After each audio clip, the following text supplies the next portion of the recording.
Drew in Jersey. Welcome to the Star Ledger Newsroom, Wednesday, August 6th.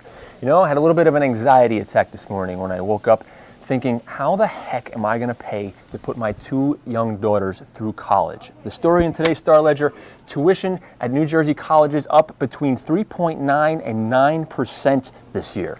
All right, let's try to figure this out. If tuition continues to go up between 4 and 9% a year, and my salary continues to rise at its current 0% a year, see why I'm worried? Next item. It always seems to make big news when a New Jersey public official or a member of their family gets pulled over by the cops.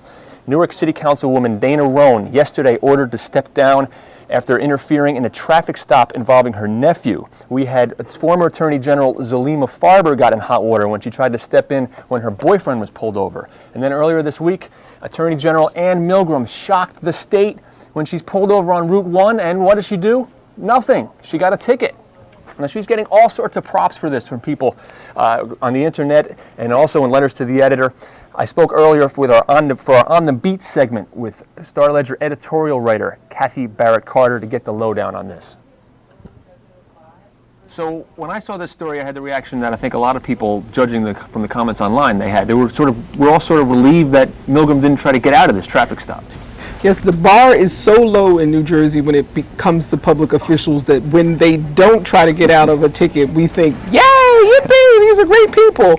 I mean, the public is so disillusioned, this is what happens, and so she gets points for it. But actually, when you think about it, it's the smart thing to do. She would have put the police officer in a really compromising position if she asked him or her to cut her a break, and she might have hurt herself in the long run when it came out later, and these things always have a way of coming out. It's thing to do, but there's a lot of people before her who didn't do that thing. And we see what happened to them. You know, it didn't work out so well. But remember Carson Dunbar, the former head of the state police who was caught speeding on the turnpike by a state trooper? He actually said, please write me a ticket. I remember that. So it worked out a lot better for him by taking the ticket. And I think she's learning and learned from those prior incidents that you just have to bite the bullet. And in the cost, the points hurt, but in the long run it works out. But the funniest thing that was online was people were commenting that she was driving a 1994 Honda, which is, they said that was cause for sympathy as well.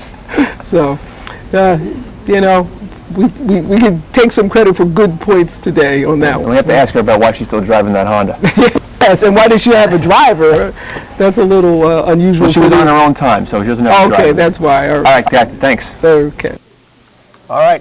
Everybody in Jersey knows that fireworks are not just for the 4th of July. We have displays along the shore and elsewhere in the state all summer long. For our video feature today, Andre Malok catches up with one New Jersey fireworks company that's been doing it the same way for generations. This is the Santori family. And man, it's like they have gunpowder in their blood. Check it out.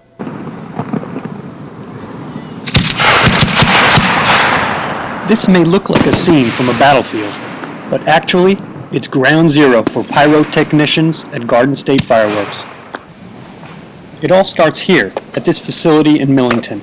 This is where the fireworks are manufactured and tested. 3, 2, 1. We're in business now, it's a total of 108 years, and we still manufacture fireworks pretty much the same, but sometimes I still refer back to my grandfather's books that are written in Italian. This family-owned and operated business is the largest manufacturer of fireworks in the country. You wrap it, you put the black powder in the bottom where the fuse is, then you're going to crimp it, tie it, and then you're going to put a fuse out the top, and then tie that again. Now it's time to set up. Racks of mortars are being assembled in a field where tonight's show will take place.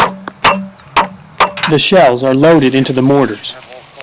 The diameter and amount of lifting powder will determine the height it will travel before it breaks open, sometimes as high as 1,000 feet.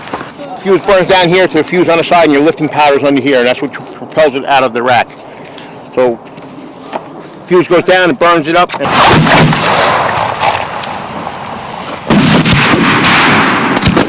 now, it's showtime.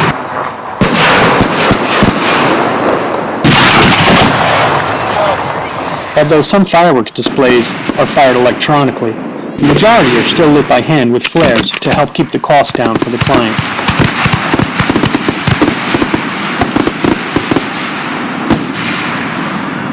I mean, when it's over and the smoke clears and you hear the people cheer and clap, you know you did a good job and your performance went well. All right, I just spoke with some guys over there at Garden State Fireworks. They have a display tonight in Asbury Park and also Friday at Newark Bear Stadium after the baseball game. You can check out their displays. Yesterday on Ledger Live, we had some webcam clip by one of the state's most successful bloggers commenting on the future of journalism in New Jersey in the wake of the news that the Star-Ledger is undergoing a serious financial crisis. Debbie Galant, creator of NJ.com, checked in to talk about what she does and whether blogging will someday replace newspapers. If you missed it, here's a quick clip. We have a lot of attitude, a lot of snark, a lot of fun, and as you can see, we can work in our pajamas if we want to. All right, now that's exactly the kind of thing that really gets under the skin of longtime print and newspaper reporters who think and feel deeply that you just cannot do real journalism in your pajamas. You got to be on the street, digging through documents, in courthouse, in the State House, knocking on doors and hitting the pavement. Reporter Carol Ann Campbell here is just one of those types of reporters. There's about probably 3 major pieces of healthcare legislation that are tied directly to her investigations alone. Nonetheless, after hearing Deborah's comments yesterday, she decided to give it a try. I'm sitting here at 7:30 this morning, and she walks by me in her pajamas. So I grabbed my video camera and snuck up on her. We have been under the mistaken idea that journalism is about getting out into the world, covering school boards, murder trials, digging through government documents. But we hear from a prominent New Jersey blogger that the future of the American newsroom will be people at home in their pajamas blogging.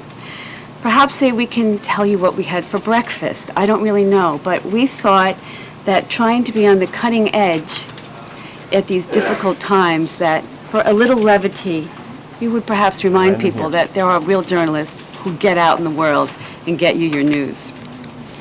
So You can't do it in your pajamas. I don't think so, but I'm trying. And it's kind of comfortable. I could get used to it. Thank you, Sergeant. All right, that wraps up Ledger Live for today. Let's keep in touch. Send us your photos, your videos, your emails. Shoot it to us at ledgerlive@starledger.com or log on and sound off on our news blogs at NJ.com. All right, Jersey, take it easy.